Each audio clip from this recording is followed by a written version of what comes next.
ಬೆಂಗಳೂರಲ್ಲಿ ಕೋಆಪರೇಟಿವ್ ಬ್ಯಾಂಕ್ನಲ್ಲಿ ಹಗರಣ ನಡೆದಿದೆ ಅನ್ನುವಂತ ಆರೋಪ ಕೇಳಿಬಂದಿದೆ.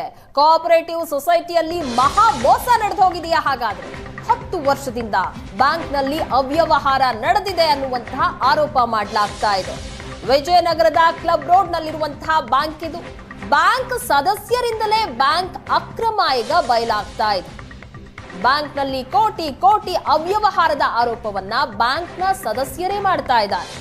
10 ವರ್ಷಗಳಲ್ಲಿ ನಡೆದಿರುವಂತಹ ಅಕ್ರಮ ಸಂಬಂಧ ದೂರು ಸಹ ದಾಖಲಾಗಿದೆ. ಸಹಕಾರ ಇಲಾಖೆ ಜಂಟಿ ನಿರ್ದೇಶಕರಿಗೆ ದೂರನ್ನ ಕೊಟ್ಟಿದ್ದಾರೆ. ದಾಖಲೆ ಸಮೇತ ಬ್ಯಾಂಕ್ ಯಾವ ರೀತಿಯಾಗಿ ಕೋಟಿ ಕೋಟಿ ಅವ್ಯವಹಾರ ಮಾಡಿದೆ ಅಂತ ಸದಸ್ಯರು ದೂರನ್ನ ಕೊಟ್ಟಿದ್ದಾರೆ. ಬಿಡಿಎ ಸೈಟ್ ಅಡವಿಟ್ಟು ಸಾಲ ನೀಡಿದ್ದಾರೆ ಅಧಿಕಾರಿಗಳು. ಖಾಸಗಿ ವ್ಯಕ್ತಿಗೆ ಬ್ಯಾಂಕ್ನಿಂದ ಸಾಲ ನೀಡಲಾಗಿದೆ. ಹಾಗಾದ್ರೆ ಮ್ಯಾನೇಜರ್ ಹೆಸರಿಗೆ ಸೈಟ್ ಮಾಡಲಾಗಿದೆ ಮಂಡಳಿ. ಬೇರೆಯವರ ಎಫ್ಡಿ ಮೇಲೆ ಮತ್ಯಾರಿಗೋ ಸಾಲ ಕೊಟ್ಟಿದ್ದಾರೆ. ಸಾಲ ನೀಡಿದ ಕೋಆಪರೇಟಿವ್ ಬ್ಯಾಂಕ್ ದುರಾಡಳಿತವನ್ನ ಪ್ರಶ್ನೆ ಮಾಡಿದ್ದಾರೆ ಷೇರುದಾರರು. ಪೊಲೀಸರನ್ನ ಕಳಿಸಿ ಆ ಷೇರುದಾರರಿಗೆ ಬೆದರಿಕೆ ಹಾಕಿಸಲಾಗಿದೆ. ಗ್ರಾಹಕರಿಗೆ ನೂರಾರು ಕೋಟಿ ವಂಚನೆಯಾಗಿದೆ ಈ ಬ್ಯಾಂಕ್ನಿಂದ.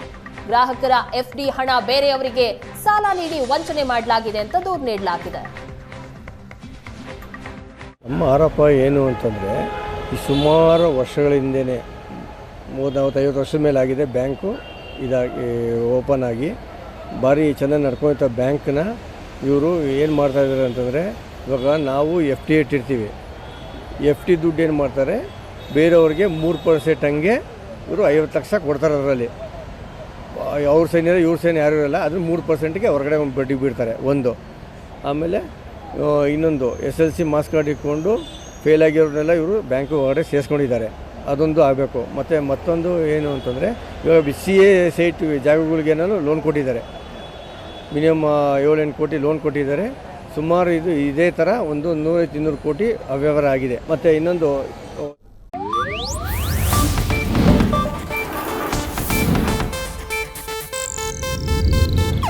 ಇದು ಏಷ್ಯಾನೆಟ್ ನ್ಯೂಸ್ ನೆಟ್ವರ್ಕ್ ಪ್ರಸ್ತುತಿ.